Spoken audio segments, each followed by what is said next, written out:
Oi, gente! Sejam bem-vindos a mais uma aula de geografia.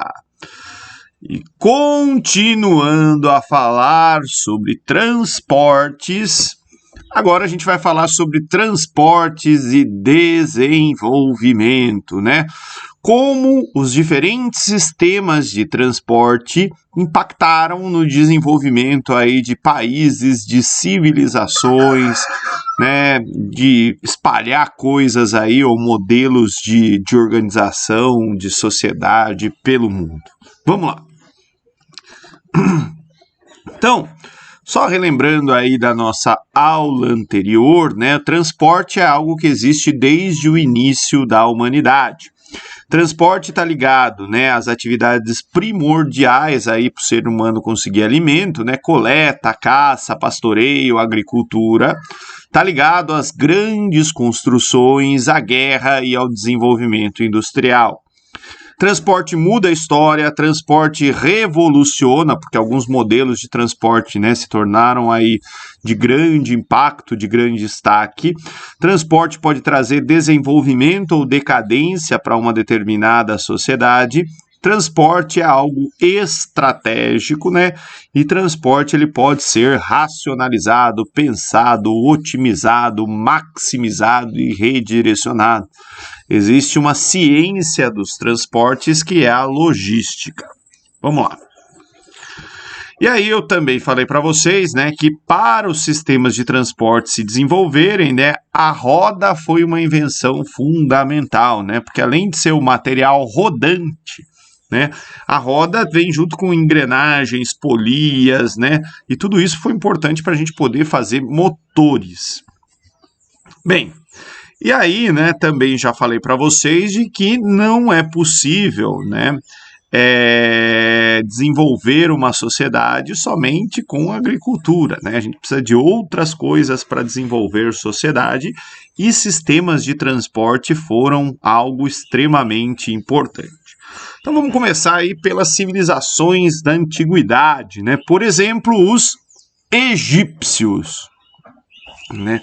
A gente, quando fala em Egito antigo, né, lembra das pirâmides.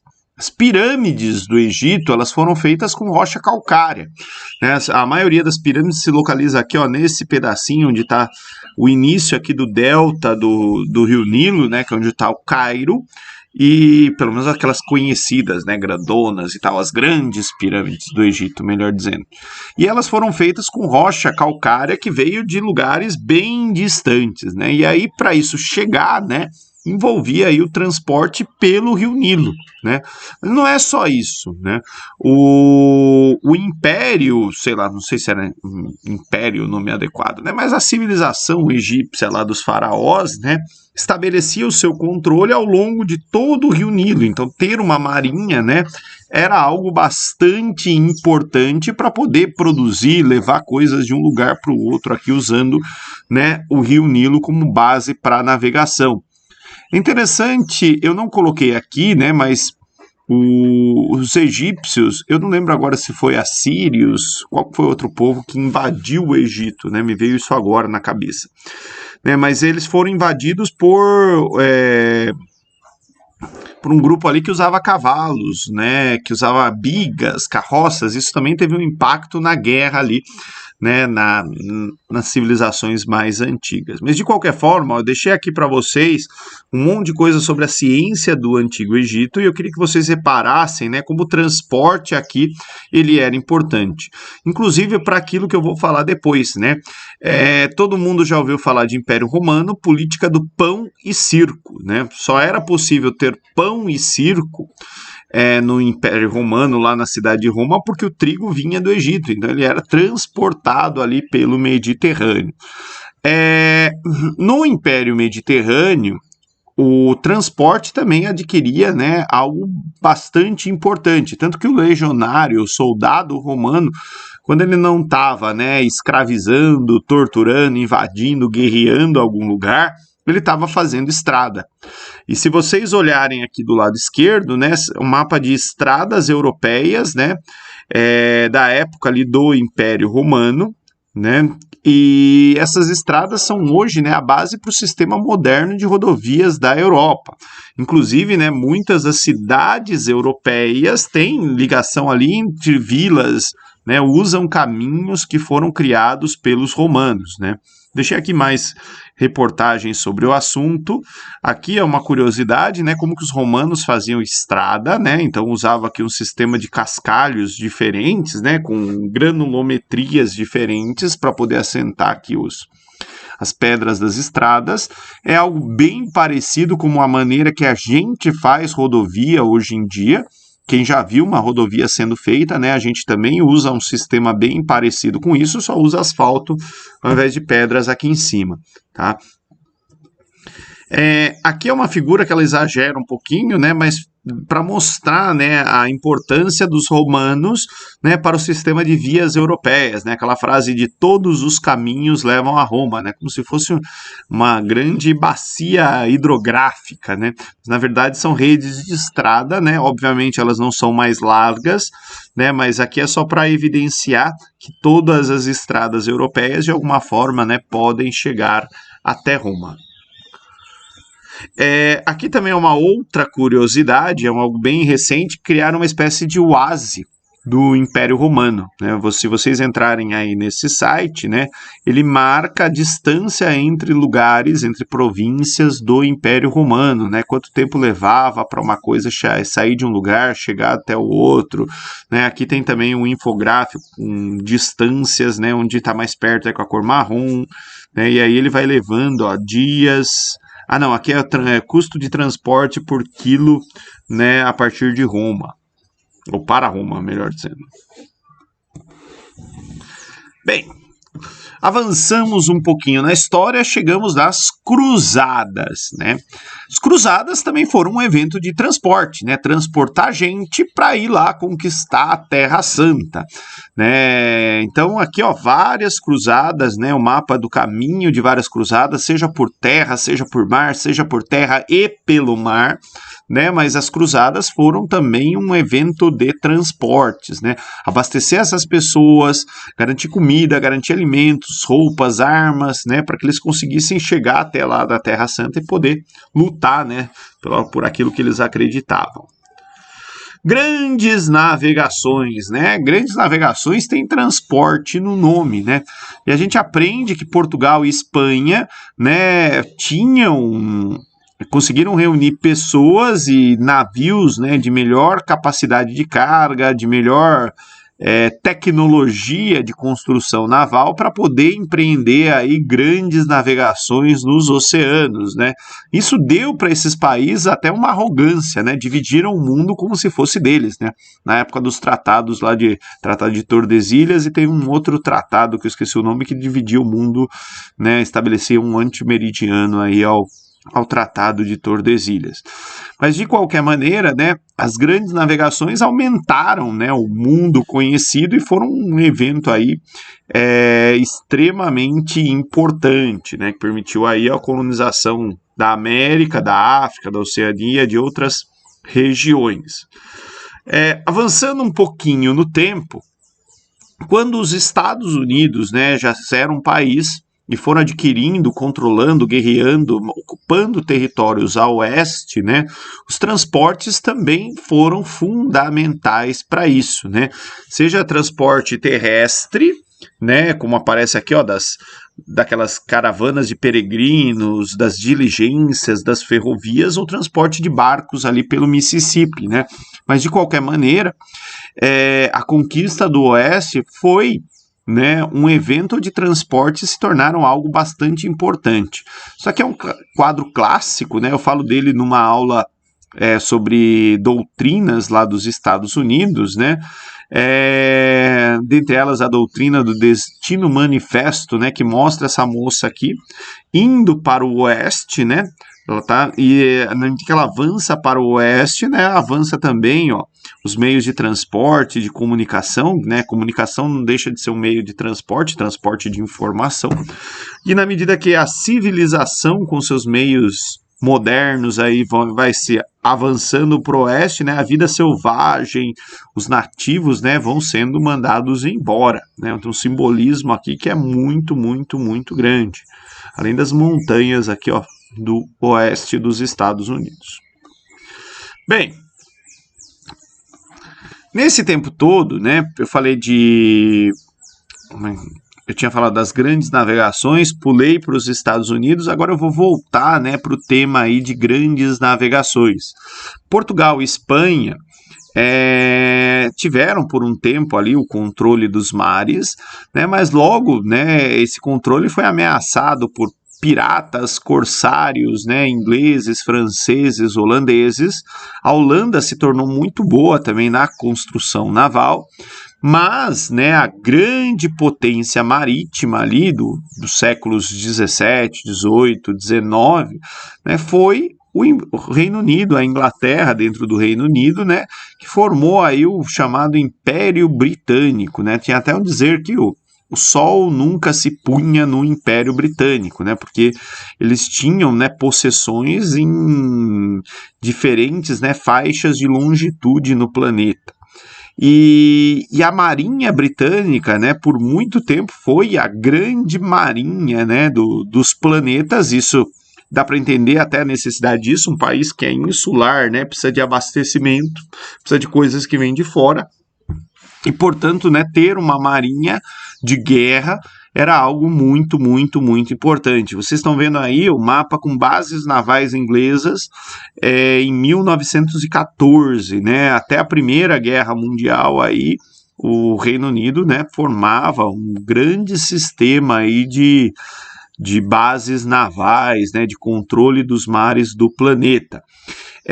Além disso, né, culturalmente, o transporte, né, teve uma relação interessante. Vocês estão vendo aqui do lado esquerdo a ópera HMS Pinafore, né? Ela conta a história de um marujo que se apaixona pela filha de um capitão, né, e o pai queria que ela casasse com o Lorde do Almirantado, né, aquelas historinhas clássicas, mas essa é uma ópera do século XIX que, de certa forma, ela redefiniu a cultura, seja porque músicas da ópera a gente já ouviu em outras produções culturais, todo mundo já ouviu, mesmo sem saber que era da HMS Pinafore, em desenho animado, filmes aparece bastante, né, como a maneira que as histórias são contadas.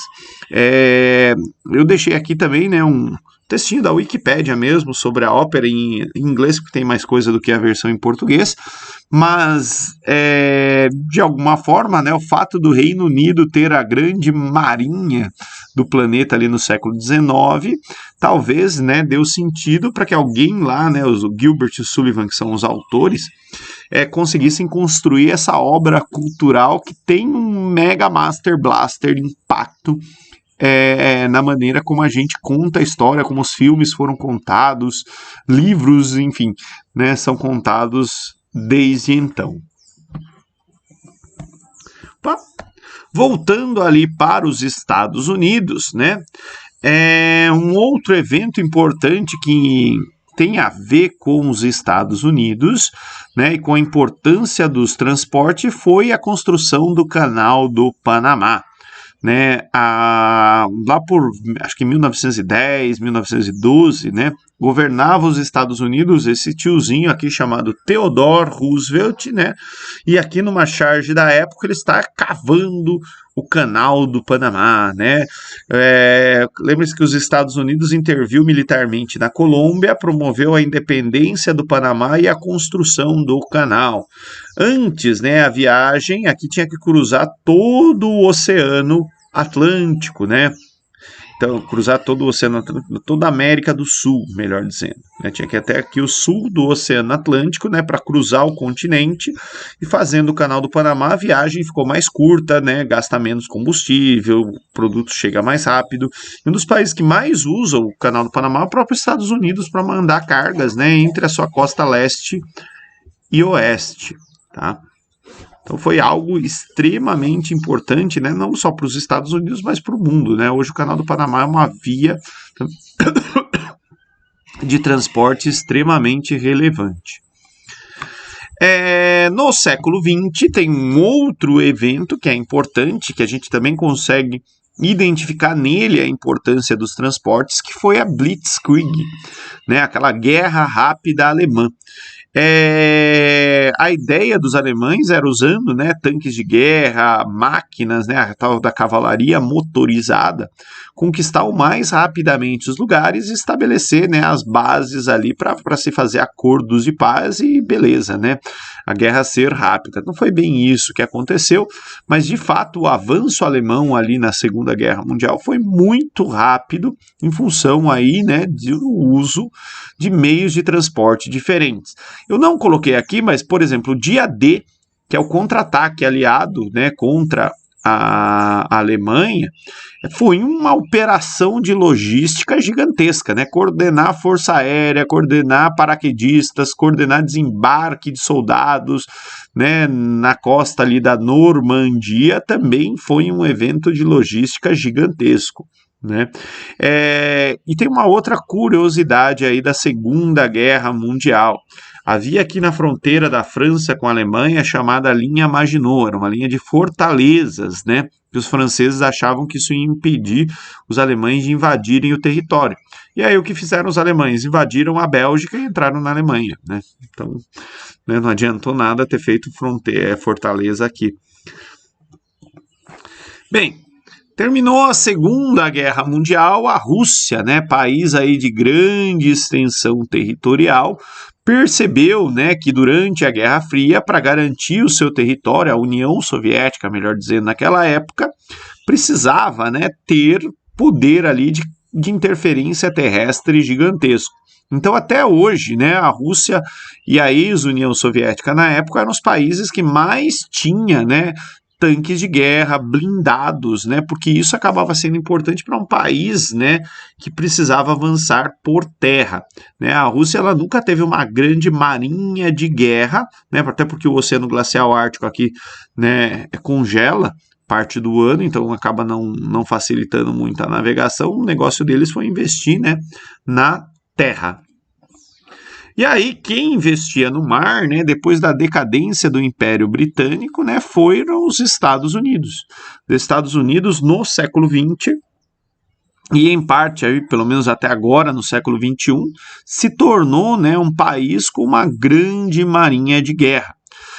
Aqui estão as frotas navais dos Estados Unidos, né? Tem até piadinha feita com a grande marinha de guerra dos Estados Unidos, mas o fato é que os Estados Unidos até hoje é o único país que tem, né, frotas navais em todos os oceanos, meio que policiando os oceanos, né? A frota naval tem porta-aviões, tem submarino, tem destroyer, tem petroleiro para abastecer aí os barcos que são de petróleo, que precisam de derivados de petróleo, né, como combustível, enfim, e os Estados Unidos mantêm essa marinha de guerra gigantesca.